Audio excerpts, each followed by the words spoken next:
കൊല്ലം Parippally medical college ഉൾപ്പെടെ ഇന്ത്യയിലെ 11 ESI medical കോളേജുകളിലെ IP ക്വാട്ടയിലേക്കുള്ള അഡ്മിഷനു വേണ്ടി അപ്ലൈ ചെയ്യുന്നതിനുള്ള തീയതി മെയ് 31 വരെ നീട്ടി. നേരത്തെ മെയ് 17 വരെയായിരുന്നു അപ്ലൈ ചെയ്യുന്നതിനുള്ള സമയം.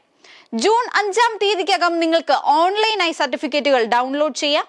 ഇന്ത്യയിലെ 11 മെഡിക്കൽ കോളേജുകളിലെ 35%, അതായത് 437 MBBS, 28 BDS സീറ്റുകളിലേക്കാണ് IP ക്വാട്ട വഴി അഡ്മിഷൻ നടക്കുന്നത്.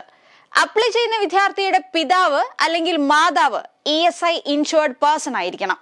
24,000 രൂപയാണ് വാർഷിക ഫീസ്. അപ്ലൈ ചെയ്യുന്നതിനുള്ള വെബ്സൈറ്റ് esic.gov.in എന്ന വെബ്സൈറ്റ് സന്ദർശിക്കുക. എൻട്രൻസ് സംബന്ധമായ വാർത്തകളും അപ്ഡേഷനുകളും ഏറ്റവും വേഗം ആധികാരികമായി അറിയാൻ ബ്രില്യൻ സ്റ്റഡി സെന്റർ പാല യൂട്യൂബ് ചാനൽ സബ്സ്ക്രൈബ് ചെയ്യുക. ബെൽ ഐക്കൺ അമർത്തുക. ഈ വീഡിയോ മറ്റു സുഹൃത്തുക്കളിലേക്കും മാക്സിമം ഷെയർ ചെയ്യുക.